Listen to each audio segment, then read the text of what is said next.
I want to start this with Joe. Joe, your organization is called FREE. What does that stand for, and why does it matter? Sure, so it's working great. My name is Joe Pitts, for those of you who have not met, and I'm the program coordinator for the FREE initiative at AEI. So briefly, I'll give you a background on AEI, then I'll go into FREE. So AEI is the American Enterprise Institute. If you haven't heard of us before, one of the larger center-right think tanks out on the Hill, so coming out from DC. And we do a lot of different policy work, but one of the niches we kind of found ourselves in is FREE, which stands for Family, Religion, Education, and Entrepreneurship. And it was founded by a guy, Ian Rowe, who I know has been brought up over the course of this. He's sorry he can't make it. But I work with Ian as well as Michaela, who's our program, one of our program assistants over there. And basically, FREE is premised upon the book he wrote, which we've got plenty of copies over there, so please take one. I don't want to take them all back to read to DC. My bag is already too heavy, called Agency. And it's basically premised on this idea that we want to inspire and instill a sense of agency in young people. And usually the way Ian likes to describe it is that it's individually practiced but socially empowered. So we think there's kind of two big narratives about agency in our popular culture today. One of which is, and I think we discussed this a lot here, is the progressive narrative, which is that you have no personal agency. If you're going to make any change, it has to be political change or social change. You have to change systems, and you have nothing within your own control. And I think the other extreme, which we've discussed less, but I think is also pernicious, is the pure pull yourself up by your bootstraps. You need no help whatsoever. We happen to think that FREE, and FREE is kind of the acronym for the institutions we think can help, that there's mediating local institutions like the family, like religious institutions, like schools, like micro schools, and everything in between. So that's kind of our thesis and our plan, what we do in terms of how we're thinking about things, but I think you're going to ask later too about specific initiatives, right? I am going to ask, but I do have a follow-up question. Family, religion, education, entrepreneurship.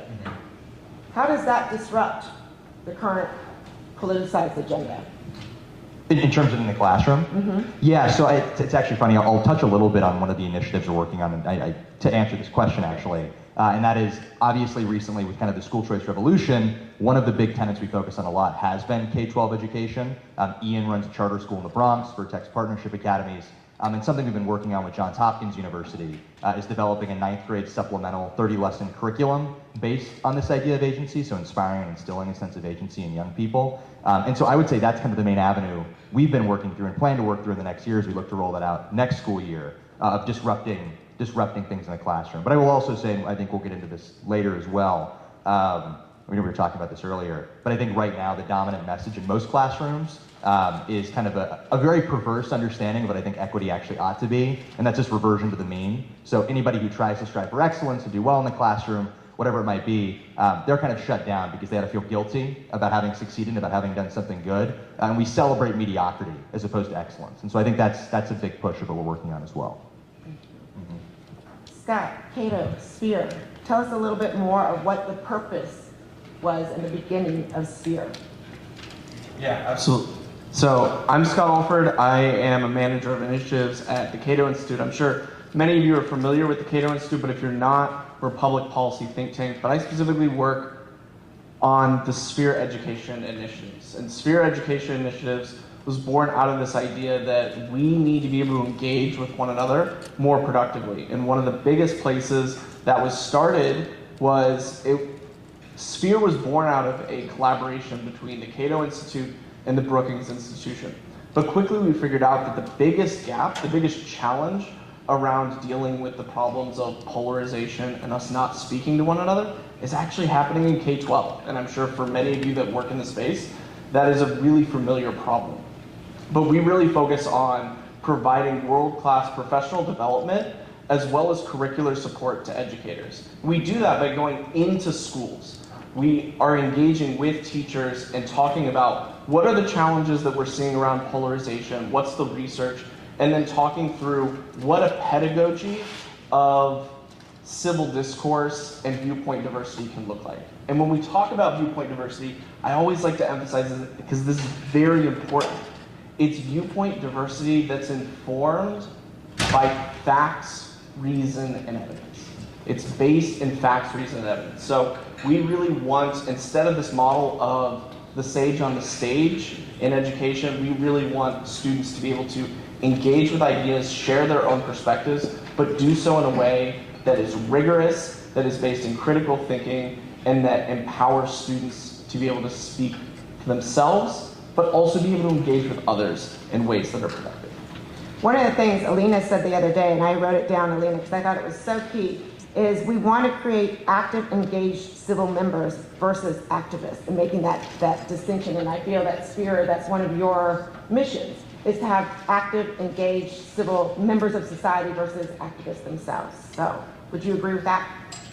Yeah, I think that's absolutely the case. Because we want students to be able to think for themselves. We want them to be able to go through a piece of literature and be able to engage with it, but not say, oh my word, I can't platform that idea, right? That's the rhetoric that's so often heard, but rather it's, can we ask good, productive questions? Can we engage with others who think about things differently? Because a lot of times you'll get two sets of scenarios, right? If you're a teacher, you might end up in a scenario where your classroom is already polarized. You already have students that disagree, and you want to be able to teach students the skills on how to disagree better, but how to do so in a way that's productive. But you also have the opposite scenario, and this could happen in red state, blue state, where you have a classroom where every student says, why would I consider a different opinion? Everyone in the classroom thinks just like I do, right? But that's also not a scenario in which students are challenged to get the best kind of education, and we want to introduce them to different ideas, but do so in a way that is thoughtful and that is rigorous. Thank you. James, tell us a little bit more, just in general, about the Foundation for Economic Education and how this focus on economics can depoliticize the classroom.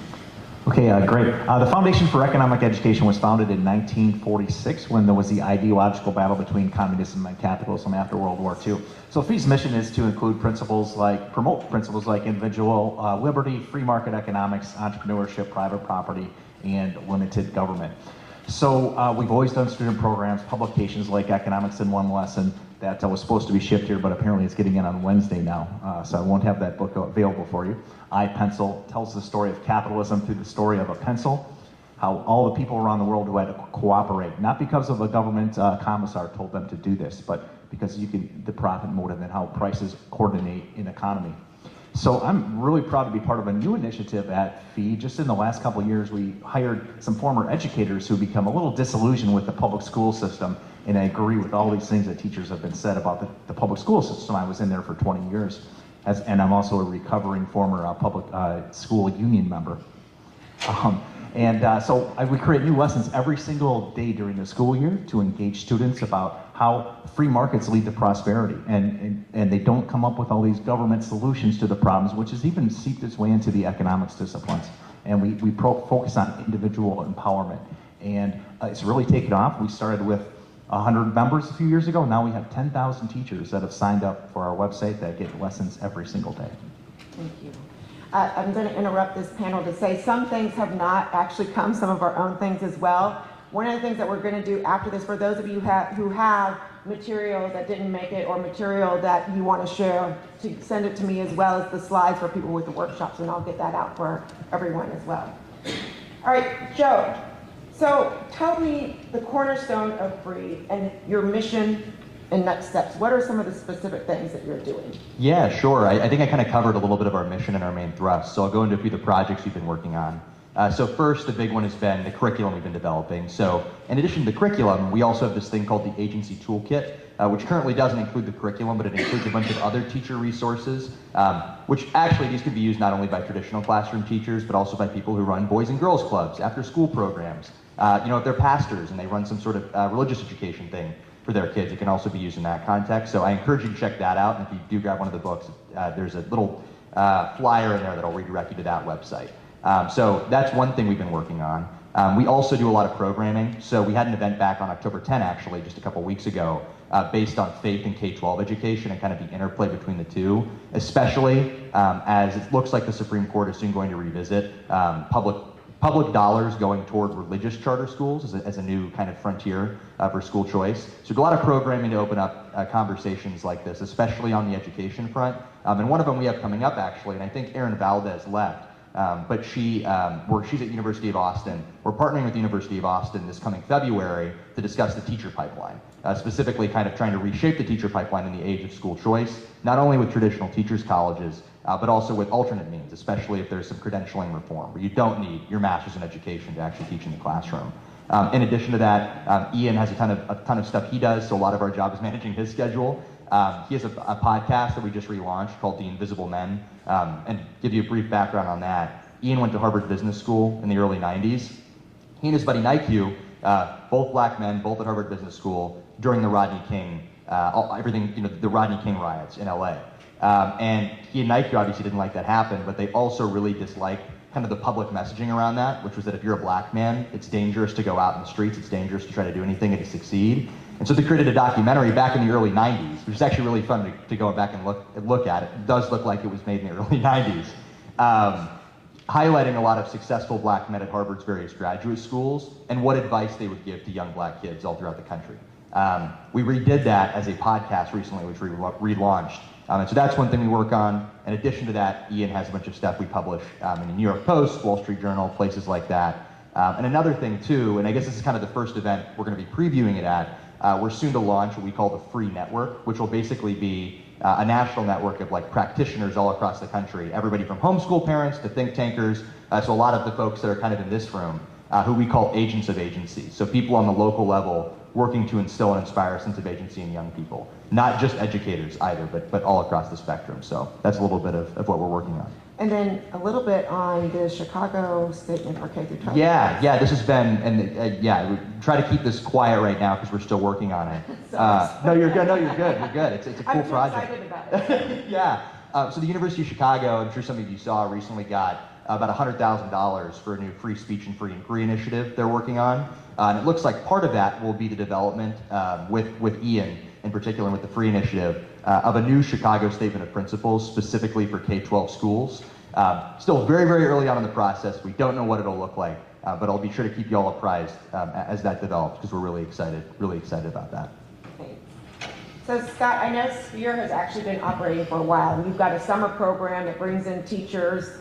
It's a week-long program, I believe, twice. So you've been in the business for a while. What have been your biggest challenges around this idea of teaching civics, civil engagement, viewpoint diversity? What's the biggest challenges you've faced so far? Asking the tough questions. No, I love it.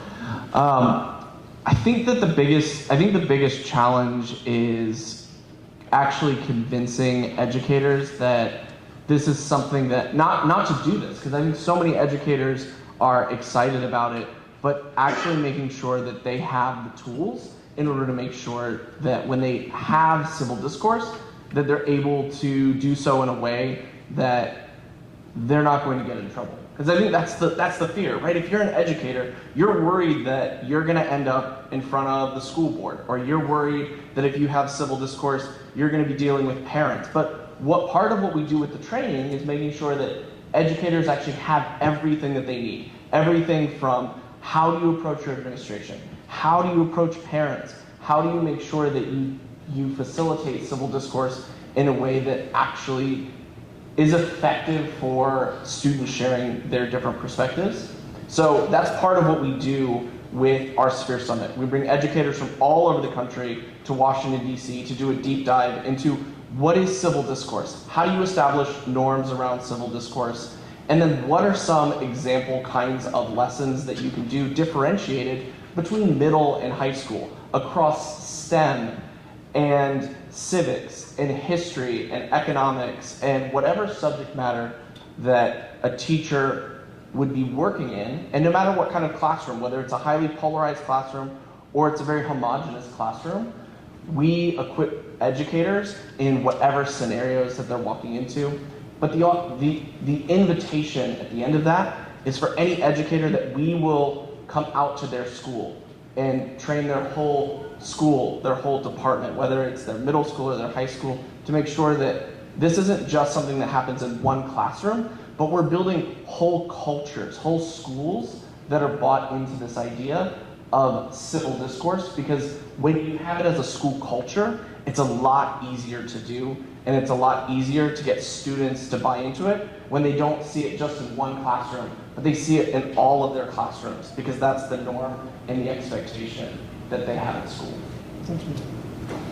James, you mentioned already a little bit about your civics initiative, but I want to know a little bit more. We're mandating things like ethnic studies, and when we should be mandating perhaps civics in some regards. So why is civics, and why is this an important addition to realizing classical education and kind of returning to these ideas that we've been talking about throughout the day? Yes, great question. I realize I didn't answer your first question you gave me in full, so I just want to take it back about why economics education is so important. Students to understand that there's no free lunch. And I had former students that come back to me and said, oh, I don't remember much misread, but I know there's no free lunch. So that was one of the things that there's always opportunity cost and trade-offs, and incentives drive human behavior. In addition to the totalitarian regimes we heard about, we teach about how command economies fail because they get the incentives wrong, and people are going to respond to those specific incentives, and then compare like maps between North and South Korea at night and see. Getting back to your civics lessons, we've hosted a number of events for educators around the country called dinner and discourse events. We had scholars from the Cato Institute. My friend Scott and I have collaborated on many events. We'll bring in teachers for an evening. We have a brewery in Atlanta that hosts events. So we'll have a speaker come in, and we'll model civil discourse for the teachers, and then we'll end up giving lessons. And of course, teachers enjoy the free beverages we provide them as well. And we've hosted an event at the Victims of Communism Museum, thanks to my friend Ken Pope, who I've connected with, and we brought in Venezuelan dissidents. We brought in teachers and students to the museum, had a Venezuelan dinner, and my new friend John, I'm hoping to collaborate with a Cuban event that I just met. So. Thank you. So I've got a general question for all three of you. I'll let anyone who wants to jump in first. But should educators, this is kind of the question we had earlier about politics in the classroom, should educators be responsible for creating certain norms and cultures in the classroom?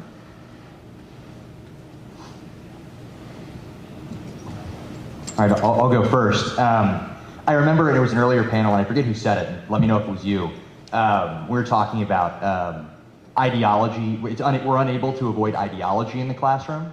I think I actually disagree with that. I think there's a difference between the maintenance of certain norms in the classroom, kind of what Scott was talking about in terms of civil discourse, in terms of treating other people kindly and with respect. Obviously, with that comes certain first principles that people are worthy and deserving of kindness and respect, but I don't believe that's actually ideology. I think ideology ends up being something much, much more encompassing. I think the best way to put it is it's a secularized form of religion. And so, I wound up for a little bit. I think it's totally acceptable, and in fact, schools need to have certain norms about behavior, in particular in the classroom.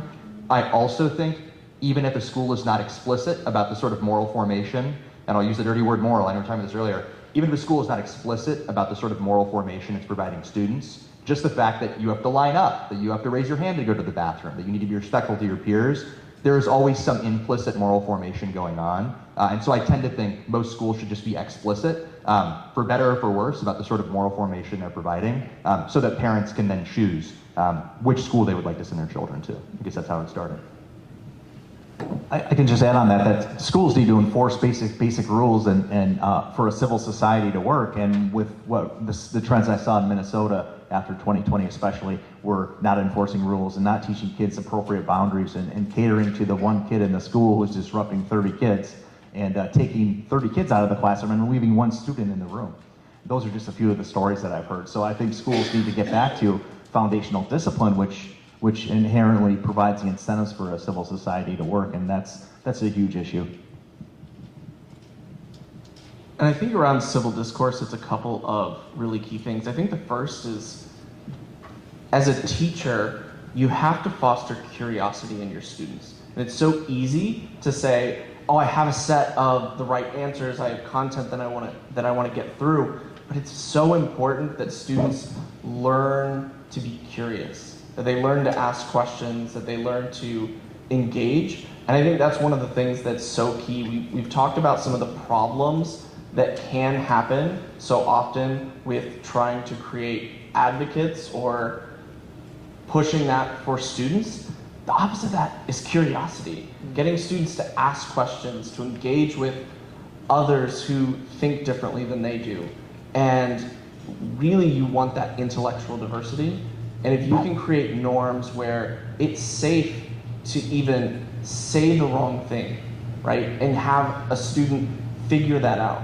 Because guess what? Life is messy, right? Being in a civil society, being in a social society, right? Conversation is messy. It's not going to be perfect. But what we teach students when we don't engage in civil discourse in the classroom is that it's okay to shut down and walk away from people who disagree with you. And we actually want students to have the social behaviors and the virtues that are necessary to be able to disagree agreeably. Yeah. I think that really is summed up in, I think, what all three of you promote is viewpoint diversity and creating civic-minded students versus activists. I'm going to take the time now. I've got a few other questions, but because I did say at the beginning, what I want to do, since we've got a full room, is to take the time now to ask questions not only of these panelists and some of the work that they're doing, but everyone in this room is here because they're not just talking about stuff, but they're actually doing things. So I want to open up the floor to any questions that weren't asked earlier in the day, and any questions specific to James, Joe, or Scott. Everyone's ready for a drink. Okay, you know what? I'm going to, if there's no questions, I'm going to take a minute then tell you about the initiatives that ILB is doing. So one of the things, this is kind of fun, he would love to talk about this over a drink. But much like Free Black Thought, we started something called the Black Institute for Liberal Values. And when we started that, we were asked, why black? My biggest protagonist is Wink, as you might have found from our letters. And because he said, why isn't it just liberal values? Why do you have to put black on this? And I know that this question has been asked before to people of Free Black Thought. Why can't it just be free thought? Why can't it just be liberal values? And I think that, I don't know if Eric's in the room right now, but Jake, you can vouch for me if he's not. One of the things that we came to was we're trying to meet people where they're at. So we've got BLM in schools. We've got these things where we have to meet them where they're at and attract the attention that we need. And so our goal ultimately is to be just the Institute of Liberal Values, maybe for Free Black Thought, just to be free thought. But one of the things that we want to do is talk about how we can look at Black history from a different perspective than, say, this 1619 project. So if you, on our table back there, we've got some of our alternative 1619 project curricula, we've got our alternative racial reading guide, and every week, one of the things that we do is we highlight a Black entrepreneur, researcher, someone that we feel is worthy of, another look. And so that's one of the things that we're trying to do to disrupt, namely for us, BLM in schools, and disrupt how we talk about Black history in schools. So that's one of our initiatives there. Now with that, I gave you a little time to think of any extra questions. So. Yeah, as a survivor of the Communist Chinese Cultural Revolution, I have grave concern of this country. The radical left are using indoctrination, censorship, cancel culture to really moving America towards a one-party, potentially dictatorship, okay? That is ongoing. So, I have a question to all three of you. Probably I see some urgency to really do some comparative study or some policy to really compare what's happening in Venezuela, what's happening in former Soviet Union, what's happening in Communist China, how this kind of indoctrination, censorship, cancel culture led to and support dictatorship, one-party system. So do you have any plan in your organization doing such kind of comparative, internationally comparative study? I can say my team at FEE has published lots of lessons comparing command versus market economies and show how the trend has happened, comparing the Cuban economy, Venezuela. And we're sending it out to 10,000 educators. And what I love about what we're doing at FEE is we're bringing in teachers that are exposing them to new ideas that have been through the indoctrination camps called teacher training colleges. And so they're able to provide, to get new lessons and new ideas. And every email we send every single day My team of 3 gets that done somehow. I don't know how we do it. AI is a great help. But we send these a fee article that promote ideas of economic freedom on every article as well. So that's what I'm doing. We're working our tails off to. It's a huge uphill battle. Yeah, I'll go real quickly. No, we have not very much focused on that, but it's something we'll certainly look into. And on that point too, and I know Nikki had mentioned this during her panel as well, but I think something awesome, but also very challenging for those of us interested in school reform and education reform in the United States is that our country is so diverse. And so I know earlier in one of our workshops we were talking about trying to craft, like we were talking about the Chicago statement for the entire United States. It's really hard to draft a statement for every school in the United States about what they're going to teach their children, and we probably wouldn't want every single school in the United States teaching their children the exact same thing.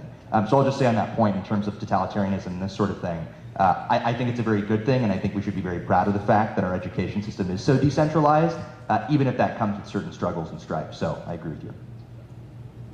2 quick things. First, we've had groups like the Victims of Communism Foundation, Ken Pope and his team, at things like our Sphere Summits, so educators can actually engage with some of these really critical conversations and ideas, as you mentioned. But I think the second thing is working with educators on inquiry-based education rather than more of this like top-down, give students all of the answers models, I think is actually the best antidote to pushing against some of these totalitarian ways of thinking. And I think that's really critical, right? If we teach students critical thinking skills and they have the ability to question, we're not going to be in the scenario that we have to worry that we're going to be caught off guard or that the next generation will be unprepared. Okay, I'd like to push back on that. That's, to me, I see inquiry as one of the big problems. It creates it's a big favorite of the leftists in the education establishment. It is their pet project. And I'm a history teacher in California, and that's all we're supposed to do is inquiry.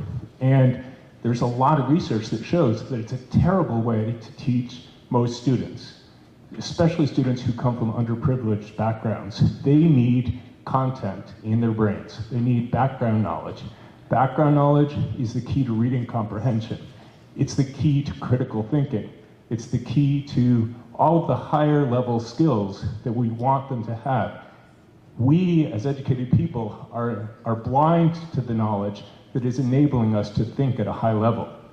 It's called the curse of knowledge. Cognitive scientists talk about this. Once you get the knowledge, you become blind to it. But it is critical to our higher level thinking. And we are depriving our students systematically of knowledge. And this is E.D. Hirsch's big thing, and I'm surprised I haven't heard his name mentioned, sorry. I feel very passionately about this, but he is, I think he has a lot of the secrets to a lot of the problems we're talking about at this conference. He has a lot of the answers. He is actually writing books about advocating creating a national American ethnicity. He wants us to be unified with a shared body of knowledge. And it shouldn't just be white people knowledge, it should be multicultural, but there needs to be a shared body of knowledge implanted into our minds so that we become unified. And just on a mechanical level, just thinking at a higher level actually depends on knowledge. And kids really need that, and inquiry is the antithesis of that. It doesn't give them knowledge. It's a very inefficient mechanism for giving them knowledge. And I totally agree with this gentleman over here who was talking about the necessity of comparisons, setting up comparisons. One of the reasons it's so easy to hate America, it's so easy to convince young Americans that America is loathsome, is because they don't know anything at all about the alternatives. They have a knowledge deficit of huge proportions. And those of us of my generation in the 50s, or 50, I got huge Cold War education. I got a class on Soviet Union in 9th grade. I read George Orwell, I read Milan Kundera. I have this huge body of knowledge, in my brain that it's a counterbalance to the left right now. So I really do disagree with what you're saying about advocating for inquiry. It's a recipe for ignorance. May I add one comment? My observation right now, from Asian communities, our younger generation, as soon as they go to college, many being, tend to left, right? So what I'm saying is there is a crisis here because we don't have enough education about the atrocity of communism or other utopias. That is what's missing in our education system. Let the panelists answer, and then we'll go to you, Jim. I agree with what you said as well, because from an economic standpoint, kids need to know how a supply and demand graph. And when you have a price ceiling with your shortage, like the worst policy I've ever heard from a major presidential candidate is to price limits on, price ceiling on groceries, right? That's going to lead to shortages and people starve.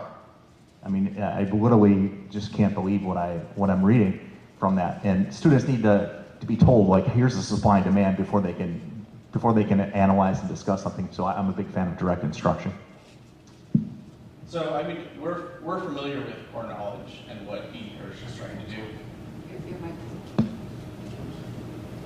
So, we're familiar with E.D. Hirsch, and I agree with you that content is very important, right? I'm not saying, and I think maybe it's important to distinguish when some people say inquiry-based, that might be some language that's used in certain education systems that is at odds with content.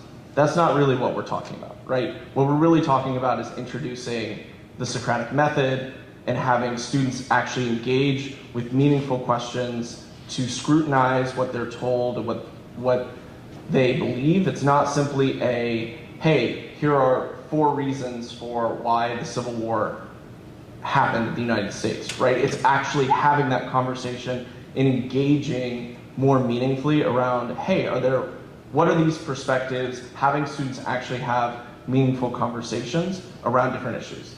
So it's not that we don't want to engage educators with content.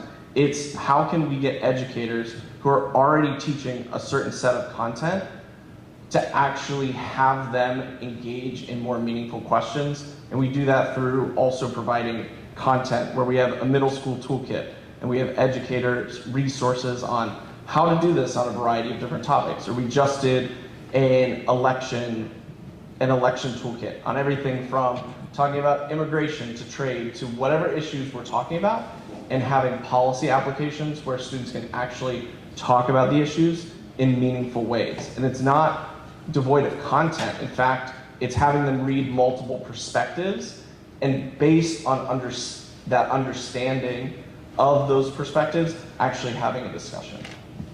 If I can mention real fast too, the curriculum we've been developing with Johns Hopkins. First off, all of us who've been working on it, especially the folks at Johns Hopkins, are card-carrying members of the E.D. Hirsch fan club. So it is very informed by science of reading. And so, for each of our lessons, we're including speeches, longer form speeches too, from from Frederick Douglass, or from Thomas Jefferson, or from Thomas Paine. And so a lot of our curriculum has been informed by that as well.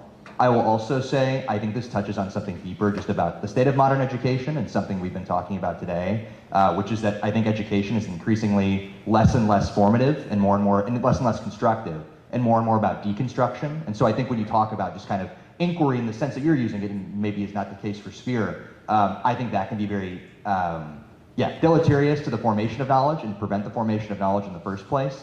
And so if anything, we want to, when you get to college and when you're in a graduate program, it seems to me that's the correct place to start to deconstruct a lot of the knowledge you make. But when it comes to K-12 education, particularly pre-high school, but even in high school, I think that's where you build the foundation of knowledge, which at then some point you might be able to deviate from or challenge, but we need that core foundation before we can continue. But Joe, I wanted to echo that, and Ben, get your feedback on this as well, because I don't think it's an either or, I think it's a both and. So I know that Catherine Burbelsing is an advisor for Ian Rowe and his Vertex Academies, and we're big fans of her as well. So I really think that it's really more that K through 6 where you're developing the foundation, exactly as you say. I think we're talking to the extent that there's querying, critical thinking, that develops more in the high school and also then on, like Joe, you said, the college. Would you agree with that? I mean, when would you bring in that inquiry? Well, I think we totally underestimate the time it takes to build that foundation of knowledge, and just there's so much that needs to be imparted. Learning about the Cambodian genocide, for example, learning, just getting the whole gestalt of the Soviet Union and communism and stuff, that takes a long time to implant. Yeah. There's so much the kids need to know. I just feel like the opportunity cost of, I don't know if there's any time really that's available, that's free for stuff like inquiry when there's such a pressing need for this building of foundations of knowledge. But, I'm not, I think that, certainly it's helpful, it's good, but it's putting the cart before the horse, I think. Right. You need to get the foundation there. And this is something really interesting, and Brandy and I talk about this all the time. I think she mentioned it already. Instead of this ethnic studies, let's just teach more history. Yeah, exactly. So Dana, I think you had a question. Well, I wanted to just second the idea that you heard my wholesome answers, but I think you've really already covered with my question, which is, can they both exist? Can you have inquiry at the center of education, certainly in the older grades, after you've established a common knowledge foundation? And I think that tracks classical education, from what I understand. So, thank you all. Yeah. John, behind you, Dan.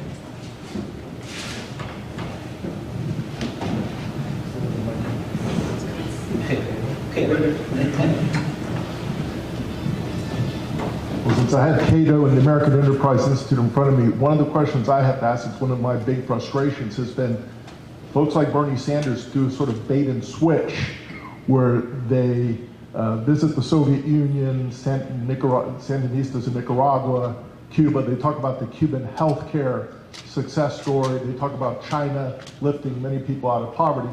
But then when push comes to shove, they go to the Nordic model and then try to pretend that the Nordic model is socialist, when in reality, they have stronger private property guarantees than we do here. They just have a higher tax rate, so it's welfare capitalism. The question is, for the average American who's being fed misinformation by many of our politicians who may themselves not know its accuracy of, the top healthcare systems, Cuba is actually below the United States in health indices internationally.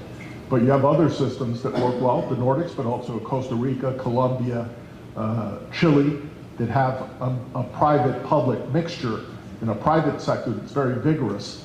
And that idea of having, a single-payer socialist system, you see Canada and the UK, it's not necessarily the best model, especially when you look at the international indices, but I don't see that in the public debate here in the United States. It's usually Cuba, the UK, Canada, and there's nothing else discussed. Can someone address why that is? Thank you.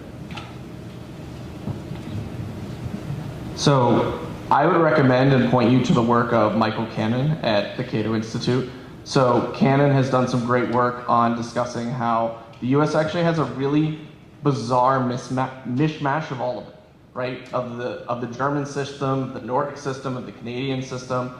And it doesn't really make a whole lot of sense when you piece together the puzzle. He's actually got some really fantastic and really interesting infographics if you want to talk about how to communicate this to people about the American system, because so many people will say, why don't we adopt from X system?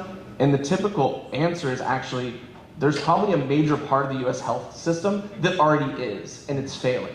So if you're looking at that, I would look to the work of Michael Cannon and the fantastic work that he's doing at the Cato Institute.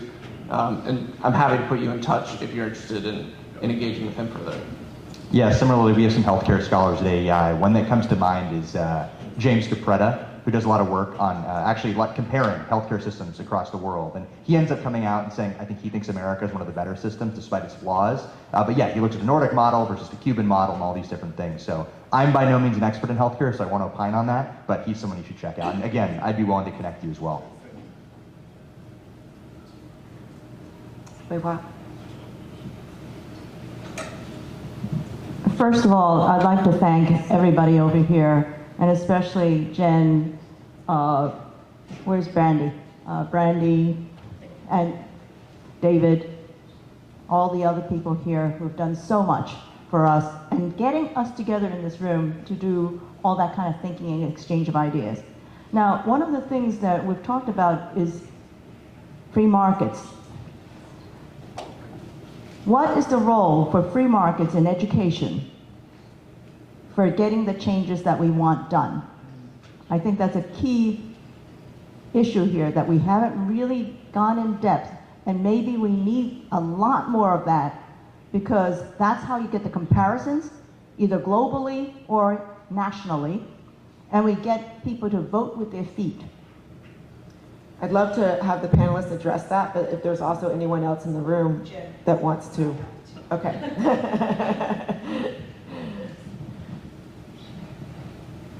I think that's an excellent question, and yeah, I think we've kind of skirted around that. So the idea for free markets in education and what place it has, well, that's the school choice model.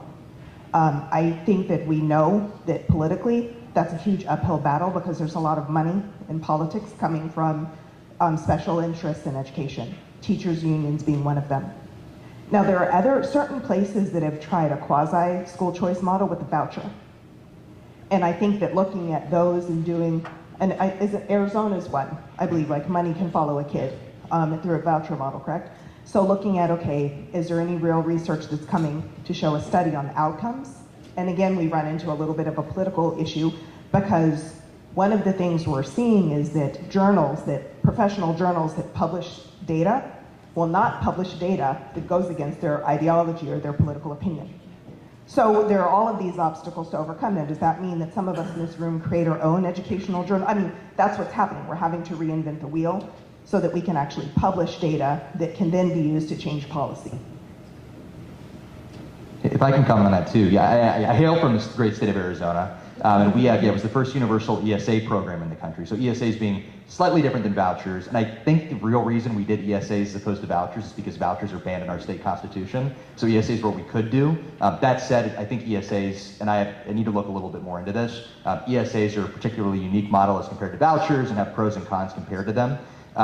That said, I think, yes, a big part of this that we have been skirting around is the role of private school choice in this whole discussion. I also think it's not, I also think that we should not look at it necessarily as the end-all be-all, because I think for better or worse, I think for the next 50 years in this country at least, most students will be attending a public district school, not even maybe perhaps a public charter school, but a public district school. And so I think it's also on us, while we are in the, in the midst of this school choice revolution and should be helping drive the school choice revolution, also attended to the fact that a lot of kids are still going to go to a public school. And I think this is particularly important when it comes to rhetoric from politicians, particularly folks who are advocating for school choice. I don't always think it's productive to just say we should blow up public schools and we should completely deconstruct all systems, at least as a matter of political feasibility, right? Because you still have a lot of parents who like sending their kids to their public school, and even if they like public schools in the dislike public schools in the abstract, they really like, Miss Jones. They really like the school their kid goes to.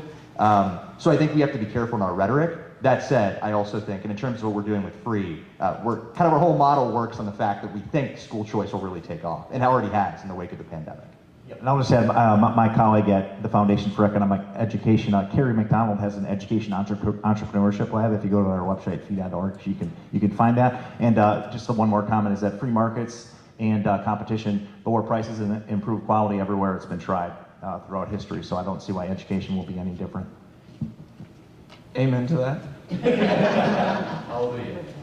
I want to add one other thing, that if school choice, vouchers, charter schools are only going to be as good as the educators they're able to hire, and until schools of education get reformed, right, I think we're still going to see some of the problems replicated.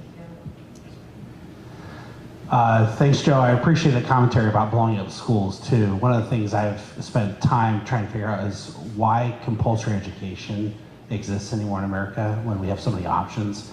That's not only my question, you can answer if you want, but to James, please tell me more about blowing up these teacher preparation colleges and programs. I think that really, honestly, when it comes down to it, if probably everybody has read or heard the Sold the Story podcast by Emily Hanford, right? And one of the most, I think, interesting pieces of that is the state that's improved the most in their reading is what? Mississippi. Why? Because they went to the education colleges and improved that pedagogy at the top level. Not to say that should be the model, but they actually went kind of to the root. But I'm finding that most of these teacher colleges are actually we're not putting our best and brightest there. These are usually the bottom of the pile.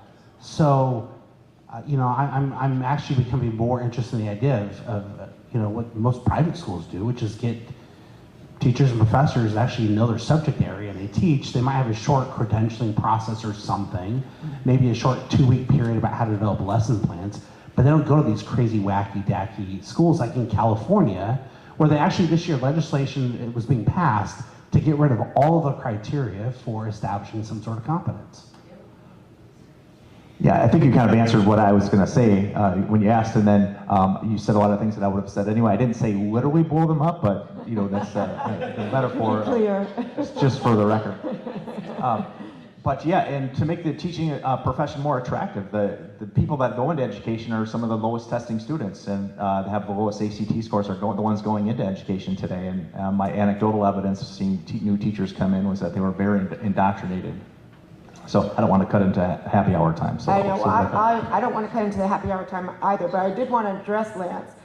There's one of the things that CE's mission is working on the teacher education. We really feel like you can teach the student, but if they go back day after day to the same teacher, we're really not doing much.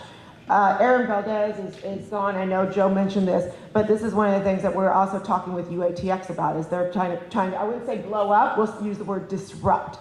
Much in the way that you just said, where you don't have to have this really arduous process to be a teacher. You have to be a subject matter expert. And unfortunately, having spoken to UATX, one of the problems is, and this is where I hope CEE can come in, is what they're talking about doing is disrupting teacher training, but they're going out to charter schools and to private schools. I think until we blow up or disrupt public education, and like Joe said, that's still going to be a major part of our education system, we really need to do it at a larger scale too, where we've got public teachers also being trained in these different pedagogies. Yeah, and I wasn't advocating for violence or just so we're all clear. Disrupt. We'll use the word disrupt. It's the G.K. Chesterton, the best thing for a public institution is dynamite. And I think that we're at this place now where we have these calcified institutions that we're basing our experience on some sort of nostalgia of the yesteryear that doesn't exist now. Correct. And there are so many modalities and opportunities and platforms for us to educate our kid. It's the whole don't let school get in the way of education thing. And I think we need to start thinking forward beyond the compulsory education model, the ages 5 to 18, because the other side is trying to take our kids earlier. Mandatory kindergarten, the transitional kindergarten, the whatever. I'm going to tell my kids when they have their kids, hopefully soon, after marriage and stuff, but that they should not send their kids to school any earlier than they absolutely have to. Because I think that bond between the parent and the child is just so critical, and we've lost that, and that's part of the reason we have so many disciplinary problems in this world. And I'm a product of the 80s and 90s, latchkey kids and divorce rates that skyrocketed and all that stuff, but we see what's happened. It's not been good, and I love what Ian's doing. I had a chance to spend some time with him in Utah at a previous conference with AEI. It's amazing. Those kinds of conversations need to have more often. So thanks, Joe. Tell them I said hi. I will, and I wanted to add too, my comment about blowing up schools referred specifically to like K-12 schools. I do not like teachers' colleges. So no, and I think actually this conversation about teachers' colleges and about credentialing for education is a broader conversation about credentialing, qua credentialing. And so I think when we talk about what qualifications does it take to be a teacher, I was talking to Nikki earlier. She said, was it your grandpa or your father? Your father-in-law was literally a scientist on the Apollo missions and had a PhD, right? But he could not teach at his local university at a local school because he did not have a master's in education, right? And so that's a problem that needs to be solved. And so I think there are very creative ways we can disrupt, and I'm very much a fan of disruption. But I just wanted to, say that. Thank you so much. Oh, Dan, was there? What? No, you were going to have a question? I was curious. I was just curious about, because I was just asking Brandy, well, what about Teach for America? Apparently Teach for America has changed over time, but I thought that was the whole concept of how you credential teachers without going through a teacher's college. Is there some way to kind of recreate a new Teach for America that could possibly do what it was intended to do initially? I'll speak a little bit to this. I know there are some programs out there. An example that I know of is the ACE Catholic Teaching Fellowship through Notre Dame, which is like a 2-year program where you teach in a Catholic school, usually a under-resourced Catholic school. And during the summers, you take classes and you end with a master's in education from Notre Dame. So that's kind of a creative way an institution got around that. I can't necessarily speak to the quality of ACE, but I know many good people who went through it, so I assume it's a good program. So it seems to me that a Teach for America model could be the model, though it also seems to me that Teach for America is not preparing, at least from my own experience that I've heard from people who've gone through the program, is not preparing teachers today as well as it did even 10 years ago. They teach much, it seems to me they teach much less of like the basic skills of actually imparting knowledge to kids, and much more kind of the social justice aspect of things.